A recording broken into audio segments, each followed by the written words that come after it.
Hello there, and welcome.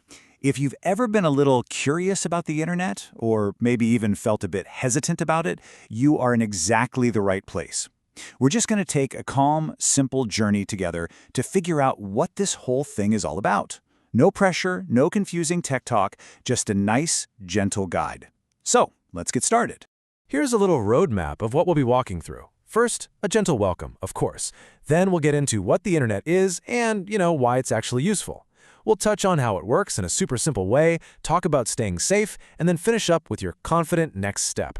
We'll just take it one little piece at a time. So here we go. Look, the goal today isn't to make you an expert overnight. Not at all. It's really just about getting comfortable and seeing the internet not as some scary, complicated machine, but more like a new place to explore. A place filled with all kinds of useful and interesting things that you can check out at your own pace. I mean, let's be honest. Have you ever looked at it and just felt like it's all a bit much? That is such a common feeling when you're starting out with something new. You see all these buttons and new words, and it can feel, well, a little overwhelming. But I promise you, it is way more straightforward than it looks. And that right there is the most important thing to remember. You are absolutely not alone in feeling that way. Millions of people have stood right where you're standing now. And the good news?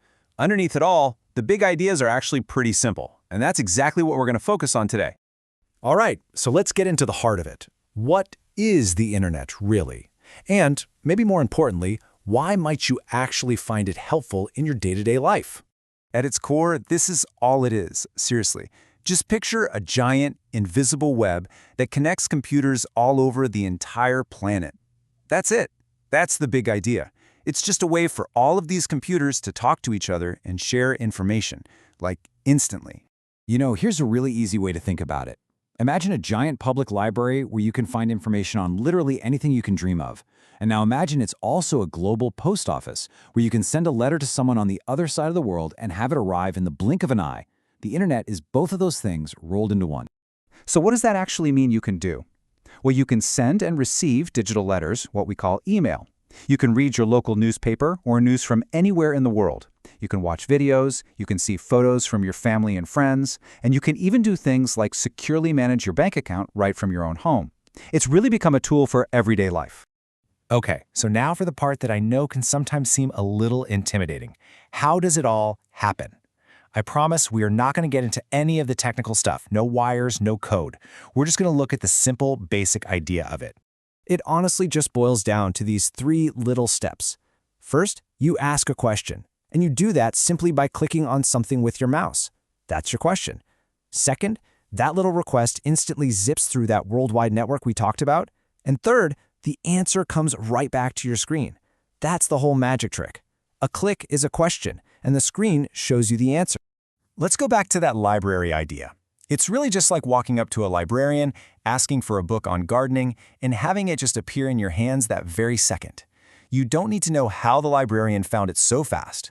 You just know that when you ask, there it is. The internet works the exact same way. You ask, and the information you wanted simply appears. All right, let's talk about something really important: staying safe and sound. Now, this isn't about being scared or worried. It's actually the opposite. This is all about feeling confident and in control, just by knowing a few simple habits to guide you on your journey. This is probably the most important thing to remember, so really let it sink in. You are in the driver's seat, always. Nothing happens unless you make it happen. You decide where to go, you decide what to look at, and you decide what to click on. You are always in control. So, what are some simple rules of the road? Well, on the one hand, you want to build some good habits, right? Like sticking to websites you know and trust, keeping your passwords just for you, and just taking a little pause to think before you click on something. And on the other hand, there are a few things to avoid, like, clicking on those surprising ads that can pop up, or sharing personal info with people you don't know, or opening emails if you have no idea who sent them. It's all just simple, common sense stuff. Now for some good news. Let's bust a few common myths that might make people nervous. First, the internet is behind a screen. It can't physically reach out and get you. Second, you can't break your computer by accidentally clicking on the wrong thing. It's more durable than that. And finally, the internet doesn't just know who you are. It's a pretty anonymous place unless you actively choose to share your information. And just like that, here we are at our final section. Think about it. You now know what the internet is, what it's for, the basic idea of how it works, and how to stay in the driver's seat. You really do have all the basic tools you need to start exploring with confidence. So let's just recap the big ideas real quick. 1. The internet is just a simple way that computers all over the world connect with each other. 2. It's a really useful tool for finding information and staying in touch with people.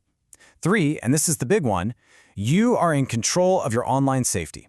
And 4, your own curiosity is the best compass you have for what to explore next. I really want to leave you with this thought. So often, the biggest, hardest part of learning something new is just getting started.